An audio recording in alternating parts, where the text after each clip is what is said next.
we have with us today Dr. Athema Etzioni. I am Dr. Athema Etzioni. I am board certified veterinary clinical pathologist here at Tuskegee University College of Veterinary Medicine. I am the section chief of clinical pathology, so I do teach and run the diagnostics here. Teach mainly third and fourth year students, but also double dabble in the first and second years as well. And I teach our clinical pathology intern and our clinical pathology clinical instructor as well.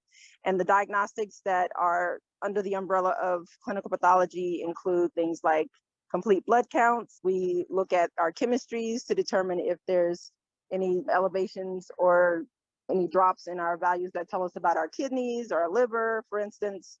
And we run some other tests which can help us evaluate if there's inflammation going on in the patient. But I love what I do. And then on the side, I do private practice. So I get to do the furry creatures and stuff outside of what I do at Tuskegee.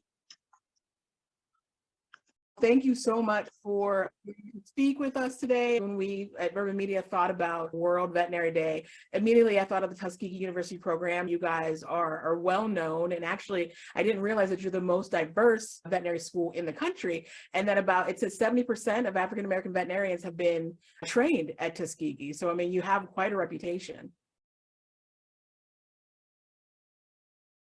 There was a study in 2013, so it's a little bit dated, but in looking at the numbers, it was saying that veterinary sciences was actually one of the widest professions. And what really makes you guys so diverse and bringing in such a diverse group of people who want to be vets? So it's not just African Americans, but we have people from Puerto Rico, from various parts of Africa, from several of the islands, Trinidad, Tobago. I had classmates from the British Virgin Islands, Tortola. So we reach very far across the U.S. to get applicants to make our class every year. It's not just how many African Americans can we have. We still have to have that degree of diversity, and we still have some Caucasians as well in the class. So it is a mixture of nationalities, ethnicities, and sexes. It's also cultures. So you might have 10 different cultures coming from the same continent, but it's something that's welcomed at Tuskegee, and I've always felt like family here, and that's why I returned as a faculty member, because I actually got my DVM from Tuskegee in 2001. So I just think in general, since I've been associated with Tuskegee for a while, I've always seen the diversity, and we do have a number of Puerto Ricans that come through our program as well. So I think even though everybody kind of focuses on the degree of African American veterinarians, I think that a lot of the Puerto Rican veterinarians, Hispanic in general, do come out of Tuskegee University as well. What would you say was the best and also the hardest part about being a vet? So best part of being a vet, I think, is being able to solve problems, because as a clinical pathologist, I can solve problems while the patient is still alive if they run the diagnostic tool. The hardest part about veterinary medicine to me has always been euthanasia. It's never easy to say goodbye, and to even have a hand in that process has always been difficult for me. I do it because I know that this patient is suffering and there's nothing else that I can do to ease the suffering. But knowing that this patient is the baby to this client, they're just as hurt as I am, but you try not to show it at the time because you have to be strong for them, but sometimes behind closed doors. Yeah, I can only imagine. Behind closed doors, you got to let it all out. The eyes be 10, you got to hurry up and walk out the room. Yeah. All of us who had pets, unfortunately, know that pain. And I have to say, having gone through that myself a few times, I really appreciate the professionalism of the vets and the doctors who were there when it happened. And you're not thinking about them, but it's got to be hard for them too. There are some statistics about the suicide rates with vets, and I don't know if that's something you'd like to talk about. So I can touch on the suicide rate in veterinary community. It is real.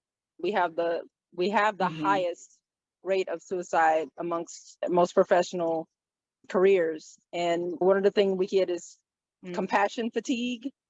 And you see patients, and because they have such a short lifespan, even if they're 10, 15 years, by the time you've been in practice 30, 40 years, you've seen how many patients come and go, and you watch them through all their life stages, and then they may get to that point where they can't be helped, or they may be ailing with things like cancer or degenerative joint disease to the point where pain meds aren't helping anything, and metastatic cancer to the point where it's not something that you can remedy. And so you just basically, some days are worse than others as far as euthanasia is concerned. I'm one that believes in helping the pet as much as the pet can be helped. And then if you can't help them, euthanasia is it's sort of that last option to me that puts them out of misery.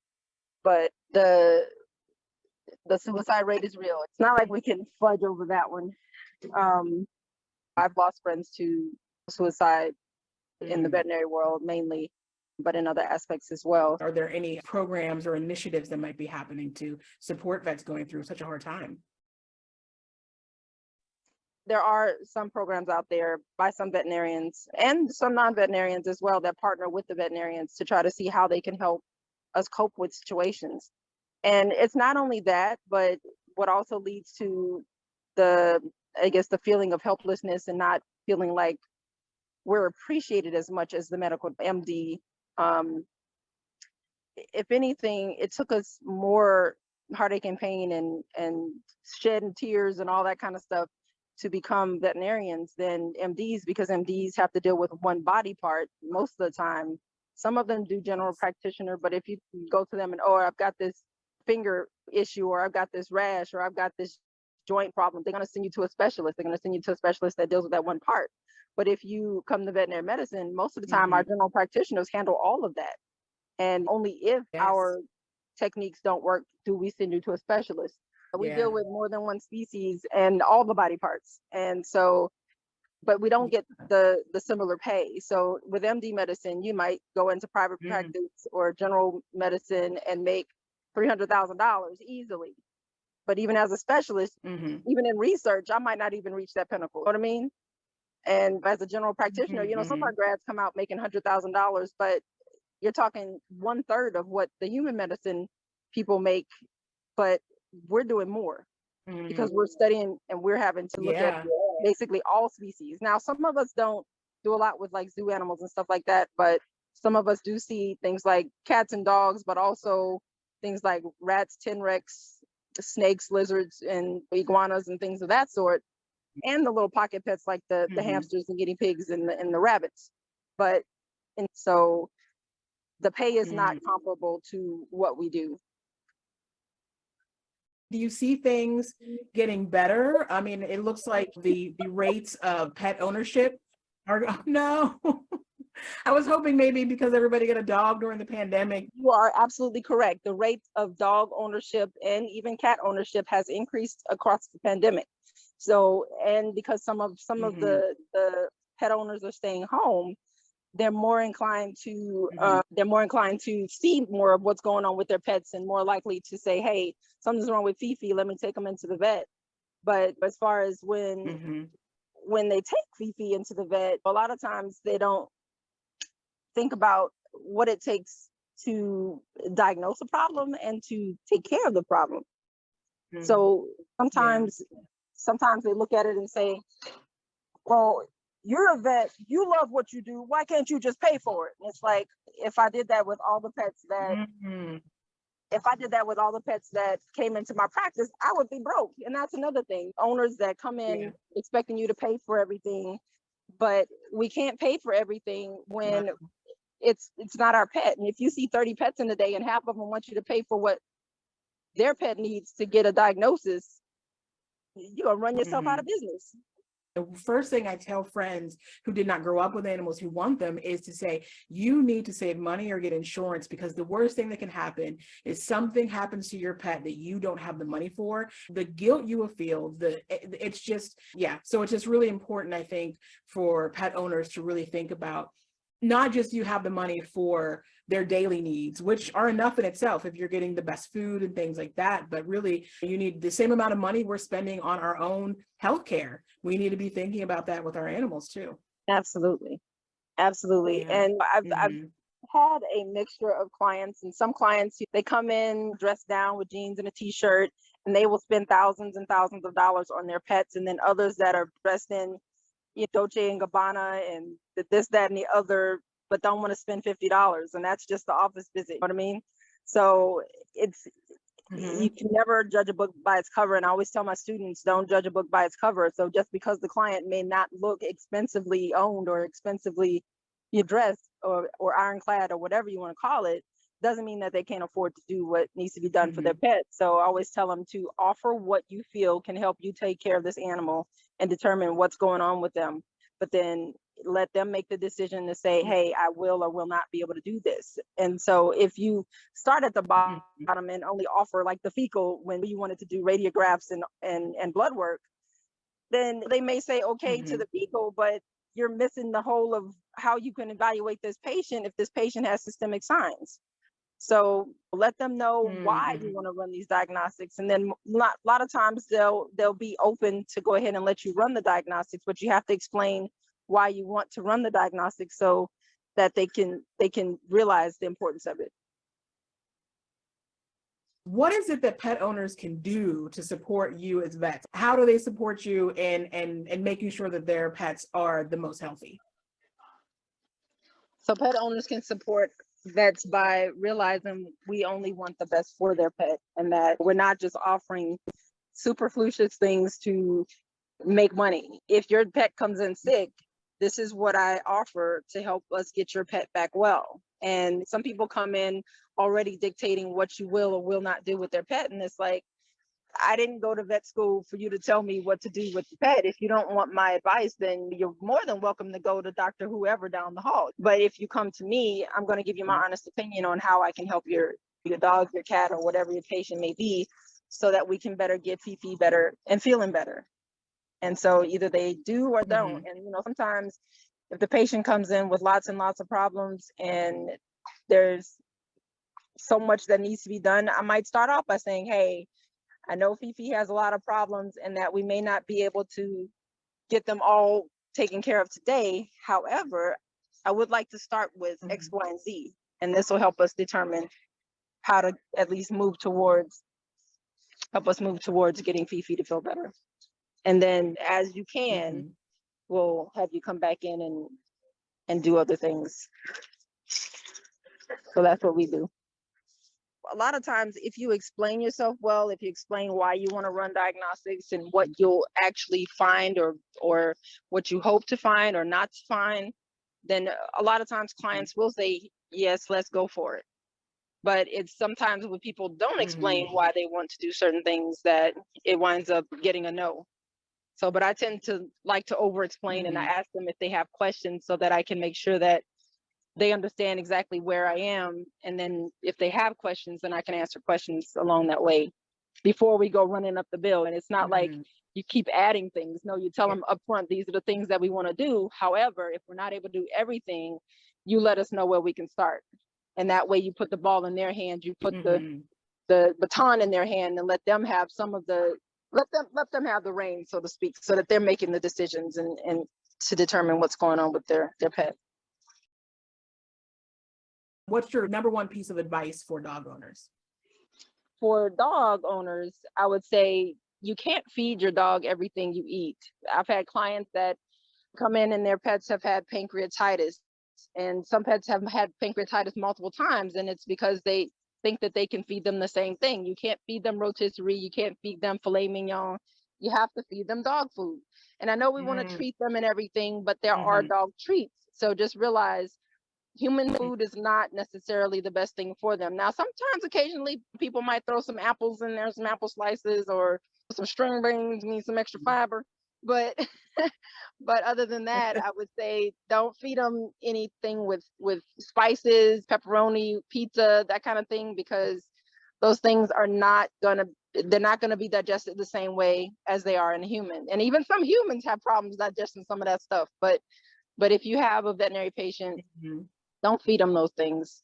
You just stick to the dog food and the dog treats. And if you have a pet that has some type of food aversion, if they're throwing up or if they're having loose stool when you give them something, there is a thing of allergy testing. And you can have skin allergy testing and you can have blood allergy testing, where you actually send off, or the veterinarian will pull the blood and send off the liquid part of blood and determine what they're allergic to. Like the Great Dane that we have, I had him allergy tested. He does have some allergies to some grasses and stuff, but he didn't pop up allergic to as many things as I thought he would, but he does have some allergies. And then there's serums that they give them to kind of slowly but surely get them used to handling those allergens.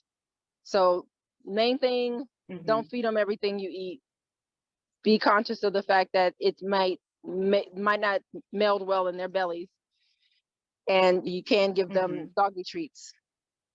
But realize that if you give them doggy treats or feed them excessively, it can lead to being overweight, and then that can lead to health problems, more so with the heart and with the joints. So just make sure that you're feeding them a balanced diet, and that the amount of food that you're giving them is what the packaging recommends. Speaking of a balanced diet, I'm seeing so many different like social media accounts where people are really getting to almost making like gourmet charcuterie for their dogs, where it's like, here's a chicken's foot and here's some blueberries and here's some supplements and all that. These are all seemingly natural things. They're not like processed pepperoni or some of the things you're talking about. So, I mean, are those things just for show, or is that healthy for dogs to be eating all that stuff? You said blueberries. It made me think of my hamster. So he's no longer with us, but he loved him some blueberries, and he would stuff his cheeks full. So yeah, I mean, I'm not a fan of the home cooked meals and everything, but I do know that there's some people that do have like a mixture of human foods that they put, like peas and carrots, and but what dog in the wild gonna eat some peas and carrots? So, I mean, I don't know what they're going by in order to make these mixed diets, but I ain't never seen no dog preferentially go eat peas and carrots. Have you? I mean, I haven't, but then again, I think about the stuff we fed our dogs when we first got dogs. We didn't know anything better. We fed them some dyed kibble, and we learned over time. So I don't know, maybe it's going completely the other way, where people are trying to be maybe not too healthy, but a little too, I don't know, a little too extra with it. Yeah, so I mean, I know that there are some places that make these specialized cooked diets for dogs, or raw diets for dogs, and you got to be careful about the all raw diets, because that can actually give them too high of potassium, and it can affect their heart. So having that mixture is better than just the meat diet kind of thing. I can't like recommend any like one raw diet or mixed diet, vegetarian diet, because in the wild you don't have vegetarian dogs. So Gotcha. Is there anything just in general that you think it's good for people to know about being a pet or dog parent? What's that piece of information you feel like you always just want to share with people that we just don't know? Listen to your pets, watch your pets. They'll tell you when something's wrong, and it's better to take them when that something is early on, instead of waiting until they're flat out and can barely breathe. I've seen a little bit of both. I've seen them where they're kind of on their last paw, so to speak, and then I've seen them where they're coming in, the owner found a little mass, but they can't find the mass because it's so tiny, and I'm okay with them not finding the mass because it's so tiny.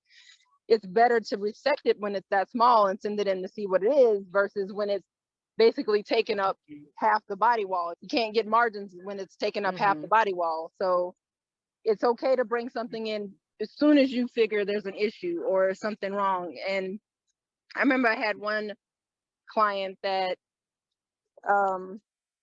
she brought her dog, and she had a pickup truck. She probably was 80. And she brought her dog. We wound up going to get the dog on a gurney, and she said, I don't know, she's just not herself. The dog looking at you, looking around or whatnot. She's not like panting or anything, but she's just saying that there's something wrong with her dog. And we take the vitals and everything, and got a temperature of 92. So that means she's actually crashing. And so it's like, oh yeah, something's wrong with Fifi. Let's go take care of her. So she wound up having a splenic mass that she'd been diagnosed with in the previous week, and probably one of the nodules on that splenic mass had ruptured. but we wound up Mhm. giving her medicines to stabilize the mass, and she wound up making it several more months. And surprising to me, but she did really well. So owners listen to their patients, listen to their pets, and watch them and see when they're just kind of in those early stages, so we can do something about what's going on. That's my main thing. Anyone who's considering wanting to go into vet sciences, what is it that they need to be thinking about in this field and be mindful of? I used to work with school students going to college, and they all thought they wanted to do CSI. They saw TV and they're like, I want to sit there with computers and do all these things. And I'm like, most police departments are not like that. So what should people be thinking of? What do they really need to know if they want to do this work? Yeah. So you got a point there. Yeah, if they see them on TV, oh yeah, this is cool, this is cool, this is me. And it's like, yeah, but that ain't the real world. It is not the real world. But so diversity, not only in culture, but diversity in self-awareness and what you get to experience. Because there's a lot of people that are out there, they're book smart, they have 100% in all the academics, but have never worked, have never gotten any outside experience. So to be a great veterinarian and to present yourself as a great veterinary student candidate, not only the experience in diverse fields, so not just small animal or large animal, but small animal, large animal, mixed practice, exotics, have some research experience and have some experience working with lab animals, so that you can say, okay, I want to do this because I experienced this and I like this better than this other thing. But it also gives you that background knowledge, so that when you're actually going to these different classes, you actually have that extra bit of knowledge that you can apply in those classes. Because coming in, things like anatomy, physiology, microanatomy, which is histology, those are some of the more difficult classes and people don't do so well. But if you have that background, then hey, and it's not even just veterinary background. I was the switchboard operator at Xavier University. So when I worked the switchboard, I got to learn different dialects from different places. And because I learned those dialects from different places, I was able to understand all my professors. So having a well-rounded background, not only getting veterinary experience, but other experience as well, that will help you just have a better outlook on the situation that you're coming into. I always tell people that veterinary school is like a foreign language. You would not go to Germany or Switzerland or Russia without having learned at least the basics of how to ask for the restroom or how to ask for the hotel or some place to eat. If you don't know, then you would bring somebody with you that does know. But in vet school, you're the one that has to know. So you need to do your background, you need to do your searching, so that you understand that part when you go in. Because if you don't, then it's going to be that much harder to acclimate the knowledge, because like I said, it's that foreign language. So if people approach it as such, knowing it's a foreign language and knowing that it's not something that's just going to come easy, then they have to realize it's hard work. There's nothing easy about vet school, and if it's what you want to do, then you have to put in the work. So for Tuskegee, we have the Summer Enrichment and Reinforcement Program, and it's a program that kind of is like a crash course in the first 2 weeks of veterinary school that's spread out over like 6 to 8 weeks in the summer. And for those that want to do veterinary medicine, they can do that program and just kind of get a snippet of what's going on in veterinary medicine for those first couple weeks, and learn how to dabble with the classes and understand that it's a fast-paced thing and you have to study multiple subjects at the same time. And it's on the admissions website. You can also find information on our Vet Step program. So we have Vet Step 1 and Vet Step 2.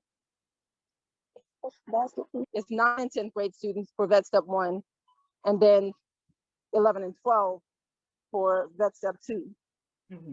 So if you're knowing you want to do veterinary medicine or interested in careers in the animals, then you can do those programs and just get that start. And a lot of people love it, and some of them do wind up coming to vet school after doing those programs. That's great. Wow, that's great resources to have.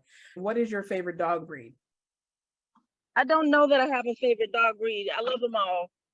My husband was a shepherd guy. He grew up with shepherds, and then the Great Dane just so happened upon us because the people who owned him across the street, they moved and left him out and never came back. And so Mhm. he sort of was, we took him in because he was about to get hit. And Wow. so, yeah, he's got some scars from before, but we still love him. He was a 3.5-month-old puppy at the time because by the teeth, we do by dentition to see how old he was. I'm lost why they would have left him. It saddens me that people take on these babies, and yeah, they're so cute and cuddly when they're first born, but realize some of these breeds get really big. So don't just get them because they're cute as little things. You have to realize what you're in for, and not only what you're in for as far as size is concerned, but they're going to eat a lot, they're going to pee a lot, they're going to poop a lot. Mhm. And so Yeah. when we took him in, we had to potty train him because they hadn't potty trained him. Wow. And he was food aggressive, so no telling how long it was before his last meal. And he was very thin and had some issues that we took care of, and Yeah. he's doing a lot better now. At one point he was a little chubby, but we got him back down to a normal body weight, and Because he's you gave him them green beans and peas and carrots. no, he gets Purina large breed, and that's been his diet since day one. The luck was in his favor that his neighbor ended up being a veterinarian. So We have fun, and I think there's just a lot to learn about pets, and if people take the time to learn about them and before you take them on, yeah. then I think we would be in such a better place. What, in your opinion, is the best overall pet? The one that you can handle. That is the best Smart. overall pet, the one Yes. that you can handle. Yeah. Because for some that might be a guinea pig, for some that might be a raptor, for some that might be a Great Dane, but Mhm. it's not one pet that fits all. Mhm. And you have to really think about it. What are the things that you want in a pet for you to determine what's the best pet for you? What do you think of pets who are now getting it's the training with the word buttons and things like that? Have you seen Oh, I that where think they're it's awesome. Yes, I have a friend. Actually, she's about to become a doctor of veterinary medicine. She has a dog that has learned how to press the treat button, press the water button, press this button, press the potty button. And so, like, that's really cool that they can Yeah. communicate like that. So, I Yeah. think it's awesome. It's like babies learning sign language. It's a way to communicate when we can't say the same words verbally. Yeah. You know, just bark at you and say, "Hey, I need something." But if they can specifically press that button that said, "This is exactly what I need," and you can help them in that aspect, I think that's great. Well, thank you so much for making time for us today. We really appreciate you. No And worries. for the great information. And again, we're just happy to lift up the Tuskegee program, and thank you for connecting with us for the Urban Media Today viewers. Enjoyed our conversation. Me too. Thank you so much.